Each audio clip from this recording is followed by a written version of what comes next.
Hello, I'm Anika. I'm a librarian here at Indianapolis Public Library, and we are at Pike Branch this morning to talk about just a couple of things. The first is the seed collection here at the Indianapolis Public Library. Another is our partnership with the Purdue Extension Program. We are then going to go in the back of the library. We have a really cool stand of common milkweed, and I'm going to harvest some just to show you how easy it is and how you can collect your own seeds potentially for planting in your garden. And then at the very end, I'm going to be introducing Kevin Allison. He is from the Marion County Soil and Water Conservation District. They are a wonderful group here in Indianapolis that works countywide with homeowners. They can come and give you recommendations, especially for making rain gardens and stuff like that.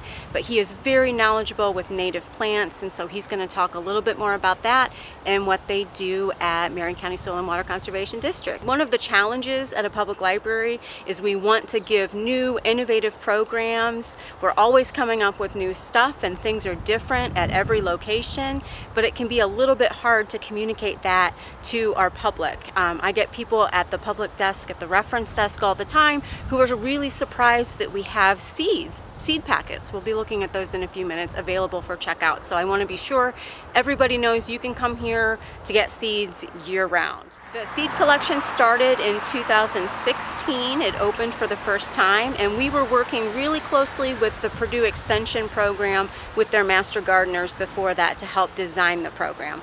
I am one of the volunteers who helped start it. I've been a Purdue Master Gardener since 2015, and what the Extension Program is, it's been around for over 100 years. It's in every state. We have like the Land Grant College is the base of it, and then every county has their own offices.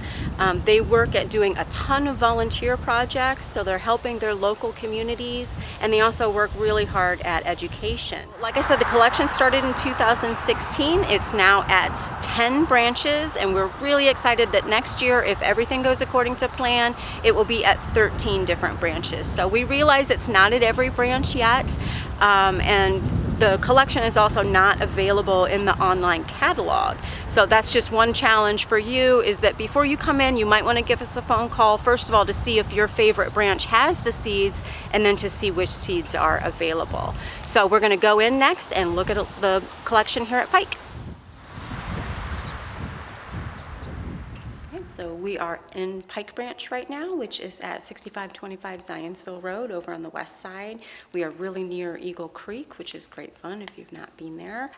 We are one of the branches that's open on Sunday, so we're open 7 days a week, and we do still have curbside available at all Indianapolis Public Library locations. You can request that seeds be put in your curbside bag. I don't know if you knew that, but if you want to do that, give us a phone call, and we can help put together your bag so that it's all ready for you when you get here. I'm just going to show you where the seed collection here is. And like I mentioned earlier, just keep in mind that every one of the seed collections is going to be a little bit different. We do have, I think it's 24 seed types in common that we call the core collection. And what the core collection is are seeds that the master gardeners want to recommend to everybody. And we know not everyone has a big yard, not everybody has a huge garden already, not everyone even, lives on the ground floor. We have a lot of people here in Indianapolis who live in apartments and don't necessarily own their home. That does not mean, however, that you can't succeed at gardening. So a lot of what we choose does really well in containers. So don't think that you can't, come and use the seed collection just because you don't have a big yard. That's definitely not the case. And in fact, one of the reasons that we are really excited about the seed collection is that we know that Indianapolis has a bit of a problem with food deserts, and not everyone has access to fresh fruits and vegetables. And this is just how one way as a library we can get involved with helping to solve that bigger problem, is by having these seeds available. You can take them home, obviously grow them, and feed your family and your community. So we're real excited to help with that. But the collections are all a little bit different. And I mentioned earlier, give a call before you come in. That way you don't waste your trip if you're looking for something really specific that's already gone. So I'm just going to walk you over to the collection. This is on, what side of the building is this? The west side of the building, where the adult collection and the DVD collection and that kind of stuff is. So if we just walk this way, The seed collection is just right here in with adult nonfiction. It's going to move next year, but for right now, this shows you where it's at. They're in these little green bins, and they're divided by seed type. So all the annual flowers are together, all the perennial flowers are together, all the leafy greens are together, the watermelons and stuff like that is all together. So you can come and browse the collection, grab what you want. So just to show you, like if you're here and you want to get some tomatoes, this isn't necessarily the right time of year to get tomatoes, but we still have seeds left. And you'll just come, the packets are right here, and they each have a barcode on the back, so a lot like a book. What makes the seed collection a little bit different, though, is that we want you to bring those books back. But once you check out the seeds, you do not need to bring them back. You can keep those. And seeds don't necessarily last for only 1 year.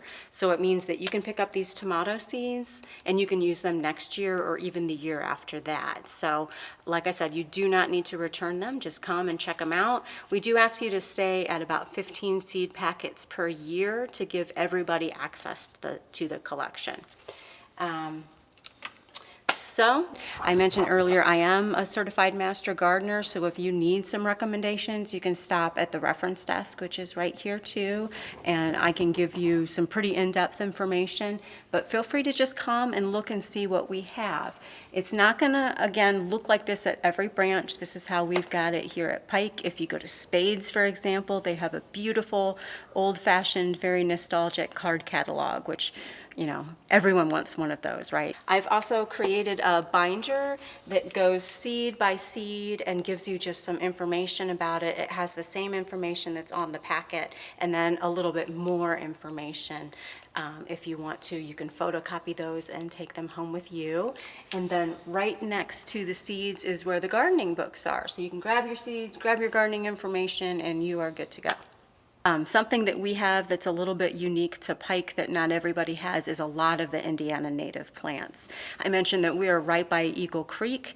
At public libraries, we want our collections, whether they're books or other things like seeds, to really represent the communities that we're in. So since we're close to Eagle Creek, we want our collection to have a lot of those Indiana native plants because we know people are interested in those. So that's one of the specialties here at Pike, and I just want to mention that, which fits in really well with the topic of milkweed, which is where we are going to go next, is to look at the milkweed that's growing right here at the library.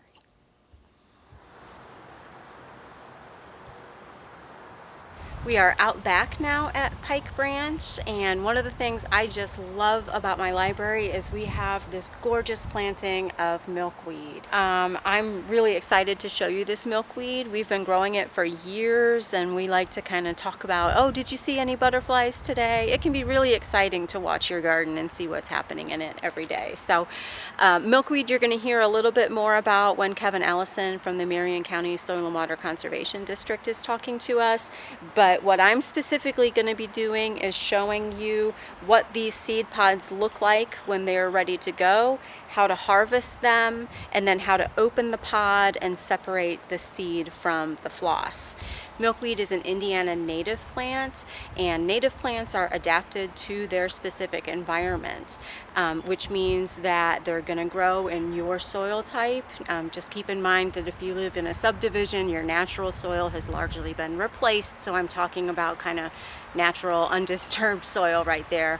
But they're also here and adapted to be food for and shelter spaces for birds, for insects and stuff like that. Milkweed, I think we've all heard by this point that milkweed is extremely necessary and important to the monarch butterfly. Monarch butterflies are native here throughout the United States. We get the eastern type here in Indiana, a couple different generations per year, and milkweed is the only plant that the caterpillars can eat. When it's blooming, when it's in flower, you will see all kinds of insects all over it. So bees, butterflies, birds, hummingbirds, all kinds of things. And that's because the flowers make a lot of nectar. But the leaves are specifically important for monarch butterflies because monarch butterfly caterpillars can only eat milkweed. That is the only thing that they eat through that whole process as they grow. So the monarch butterflies will come, they'll lay their eggs on the plant because they know that the babies are going to eat it. The caterpillars come out and they just go to town on this stuff. Something I do want to mention while we're talking about adaptations is that some people can react to, there's like a milky white sap. I don't know if I'll really get it, so I'm not going to break the plant.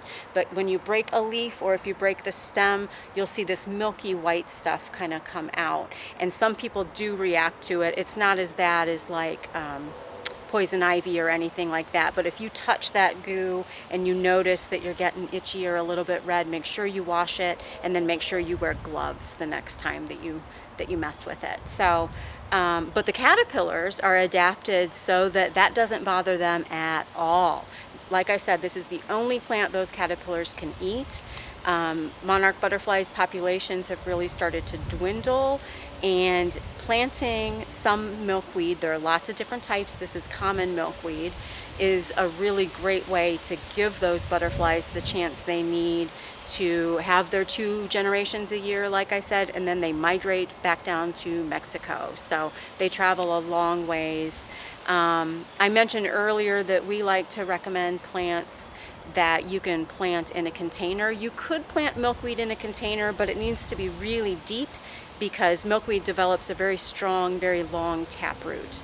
But it's something to keep in mind that you don't have to have a giant planting of it. If everybody planted just a little bit, it would give the butterflies what they need to go from this spot to this spot to this spot.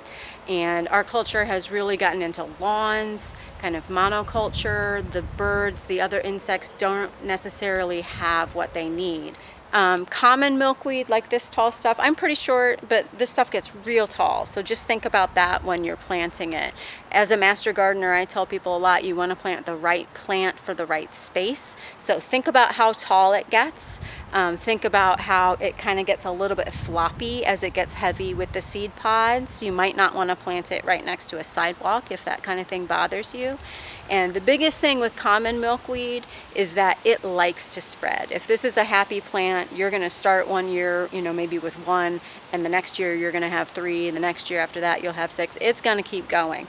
But I specifically want to talk about these big, beautiful pods today. I've been waiting weeks and weeks for these to get ready to show you how to harvest them. It's incredibly easy, but seed collecting always seems a little bit mystifying. The biggest thing to keep in mind and why I've been waiting is you don't want to take that seed too early. The plant, when it gets to the point that it's making seeds, is it's sending all of its energy into those growing seeds, and you want to harvest the pod when the plant says it's ready. So in most cases, the pods and stuff like that will start to break open, or you'll start to notice some seeds drop, or you'll see flower stalks really start to shrivel, and that usually means that the plant's ready for it. So just a few things to bring out with you into the garden when you're harvesting the milkweed. I have a bowl for putting the pods into. I have a pair of scissors. These pods can be a little tough to rip off, and if you just rip it without cutting it, sometimes you'll have some breakage and you'll lose some seeds. And then I have a paper bag for when I'm separating the floss, the fluff, from the seed itself. So I'm just going to take a few and show you exactly how easy it is. So with milkweed and with a lot of plants that make seed pods, you can tell that the seeds are fully mature, ready, and waiting to be harvested because the pods will kind of have split a little bit, okay? If they're not to that point, you can kind of squeeze them. Like that one just popped, so it's ready to go. Other ones won't be. And you can see already, like I mentioned, that milky white sap, there's some right there. So if this is something that you discover you're sensitive to, you're gonna wanna wear gloves for this. But I'm just gonna clip a few off. So here's one. I think this one was ready to go. Oh, come here, little guy. You can just pull them if you wanted to, but I find that you can lose some seeds that way. Which if you're just, planting it in your own garden might not be a big deal, but if you're doing this like I do to share with your community and with your friends, you want to kind of get all the seeds yourself. So I'm like, this one's ready. We'll take that. I think 3 is a good number. So I've got 3 of them that are ready to go, and I'm going to show you how to separate the seeds from the pod and then from the floss. So again, that milky white sap, if you're sensitive to it, wear gloves. So when they're just ready to go, they come out kind of like this, and you can see that floss. I'm going to show you another one in a second where the floss, where the pod is a little bit more mature than this. I think that it's a lot easier to harvest when they're to this point. If you wait a little bit longer, they're harder to get away from the puffy stuff. So I just take it out like this, and then you can kind of come in and just take the seeds off. So they're brown, they're ready to go. It's windy today, so we're probably gonna have some fly away, and that's cool because we love milkweed at Pike Branch. And I'm just gonna put them here in the paper bag. And the reason that you use a paper bag instead of like a glass jar is that this is breathable, and it's gonna help the seeds to dry out. So I'm just gonna finish doing these. You just hold it kind of real tight, and you're able to separate the seeds.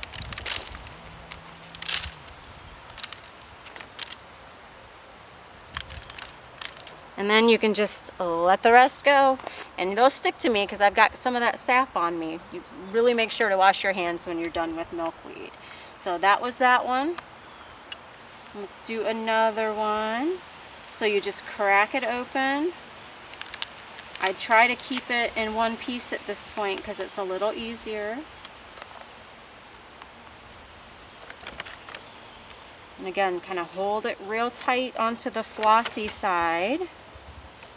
And you just take them off. It's pretty easy.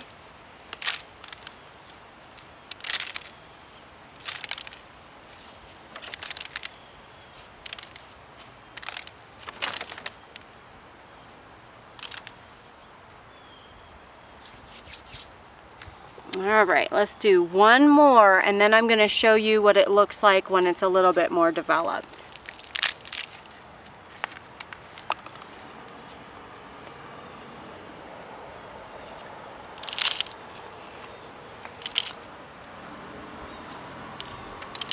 Okay, so this one is one that's completely burst naturally. And so most of the seeds have already dispersed out of this one. And you can see, I just wanted to point out how much fluffier it is when it's gone through this whole process on its own.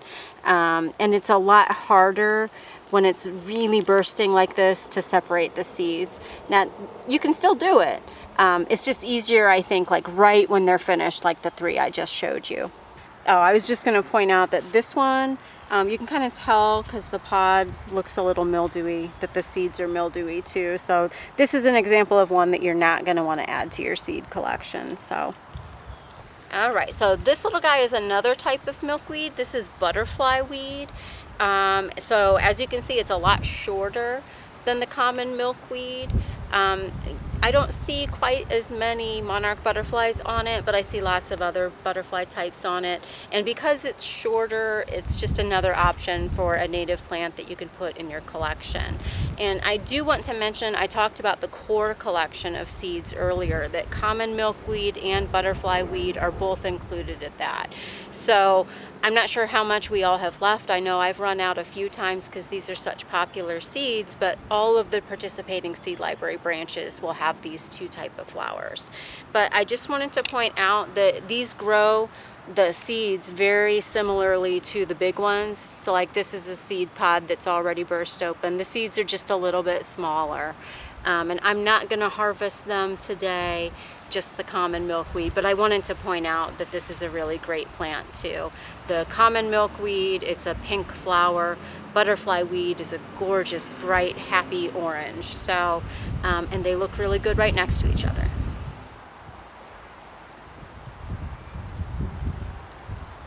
All right, So thank you for learning a little bit about the library collection with the seed library and about the milkweed that we have growing here and how you can harvest your own seeds. I'm going to introduce Kevin Allison. He is with the Marion County Soil and Water Conservation District. He's going to talk a little bit more about native plants and what they do at his organization. All right, thank you, Anika, for having me. I'm Kevin Allison. I work for the Marion County Soil and Water Conservation District.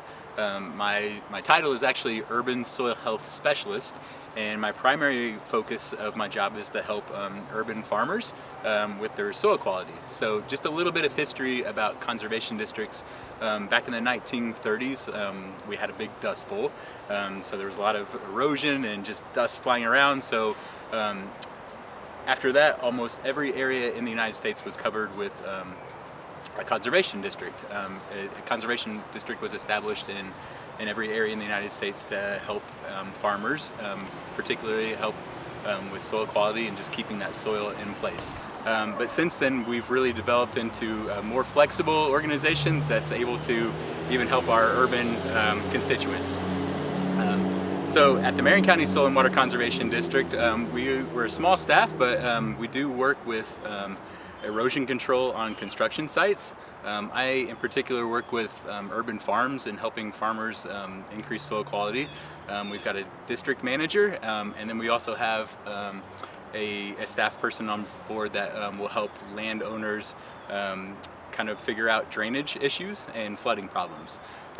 So all that being said, we're here to talk about natives today, and I think if nothing else, just to maybe get a better appreciation for what they are. So a native plant is a plant that's kind of adapted and maybe just been in this region for a long time. They work well with our soils. The wildlife know them. They've evolved with them. So there's just really good interactions within that ecosystem. So whenever we can promote native plants, we like to take that opportunity to do so. In my realm, working with urban farmers, we'll actually use native plants to try to bring in beneficial insects and pollinators closer to vegetable production. So let's say we've got a garden growing corn or kale or lettuce. Some of our farmers are actually looking into planting strips of native plants along those vegetable gardens, just as a habitat, not necessarily to harvest anything, but just as a habitat, so that our good insects will be there to thrive. And there are all types of native plants here as well. In the herbaceous layer, so herbaceous being like the kind of the vegetative understory layer, there's grasses and forbs or wildflowers. There's sedges. So there's just a multitude of native plants we can choose from. In a regular planting, we like to kind of keep a goal of maybe 20% grass and about 80% flowers. The reason is that yes, flowers are beautiful, but they kind of, most of those have just like a taproot that kind of shoots straight down. Whereas if we can get some more grasses in those native plantings, those root systems are more kind of fibrous and bigger, so they'll actually help with soil health, and not only that, they'll do a really good job of suppressing weeds. So when you have all those roots in the ground, it doesn't really give space for some of the weeds to grow, to build their root systems. So we can really do some good job of suppressing weeds with grasses and forbs in a mix. And you know, native plants, it's not just on urban farms, of course. I mean, there's native plants all around me. If you go out to our forest, hopefully you're not going to just find a bunch of Bradford pears, right, which is an invasive species. You're going to find, you know, flowering dogwoods and oak trees and things that, you know, trees that and shrubs and understory plants that that are just suitable for our region and that our wildlife love.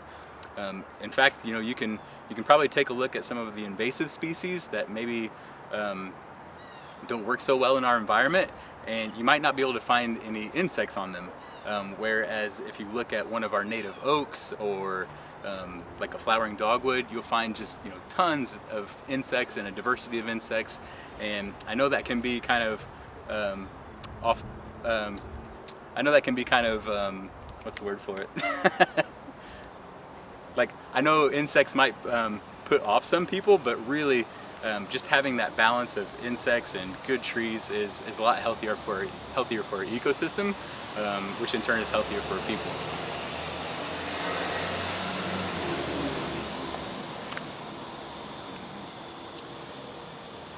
So native plants, it goes beyond the wildlife too.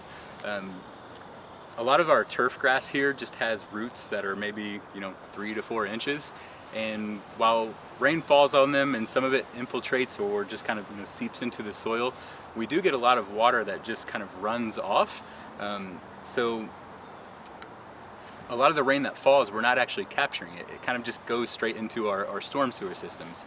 So the more we can do to capture water in the soil, the better off our infrastructure is in the long run. So utilizing native plants can actually help us achieve some of those goals. Some of these native plants have roots that just go down for feet. So if we can utilize that to soak up all that water and to have that plant drinking up water, rather than just a short root system that doesn't actually infiltrate water or store it, then we're going to be better off for it. This is a great example of a forb or a wildflower. This is called a blazing star. There's actually different kinds of blazing star. There's dense blazing star. I believe this is a prairie blazing star. So it would probably be good in a prairie situation. This is a fairly, not a huge pot, but it's fairly big. Sometimes you'll buy native plants and they'll come in a pot that's smaller than this. I think the smaller ones on a larger scale planting are a little bit easier to plant, just because you don't have to dig as big a hole. However, for the average backyard or a small planting, these big ones work just fine too. So you'll see this plant looks about 8 inches tall. So they often say that the first year when you plant it, it sleeps, and then the second year it creeps, and then the third year it leaps. By that they mean that the first year you plant it, it might not grow really big. That second year, it's going to start to creep, so it's going to start to get a little bigger, and then that third year is usually when it just takes off. That being said, if it's got the right conditions and it's happy in its soil, I've seen year 1 and year 2 plants just explode and flower and get 3 feet tall. So some of them take time, but you just gotta hang in there with them and just make sure the area is weeded. Try to give them some good mulch around them to keep the weeds down and to just kind of keep the soil moist. So when do we plant these native plants?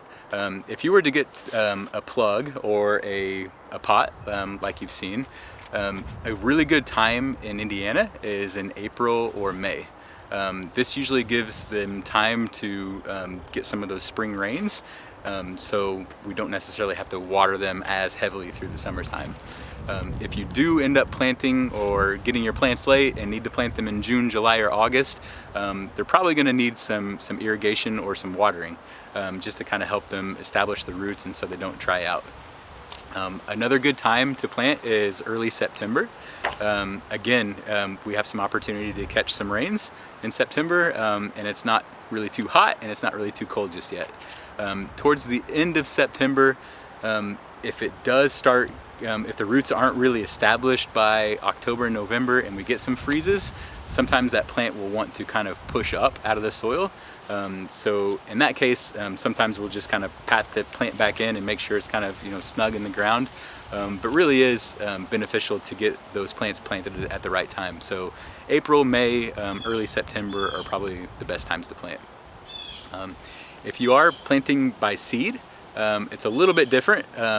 It seems strange, but some of these seeds actually like to be planted in January and February. They can also be planted in the spring, in March and April, but having them planted in January and February gives them time to go through some cold stratification, which actually allows them to germinate better. So all this information is great, but where do we get these plants, right? So as Anika spoke about, you can definitely harvest them yourself. So I believe she showed you a milkweed pod and how to harvest that. There's native plants, out in the wild, in the wilderness, However, if you're looking for a source or maybe a plant that's already established, there are lots of sales around Indianapolis and central Indiana that can be helpful. So my best recommendation would be go to growindiananatives.org. That's growindiananatives.org, and go to their Buy Natives directory. On that directory, you'll see organizations around Indianapolis. Some of them are private businesses, some of them are non-for-profit organizations, some of them are soil and water conservation district like ours. There's even one, through the Indy Urban Acres, which is a project of the Indianapolis Parks Foundation. So there's lots of options on there. A lot of the sales do happen in spring. A few of them happen also in the fall. So I think the best bet is just to get on that website and check out to see what kind of native plants are in your area.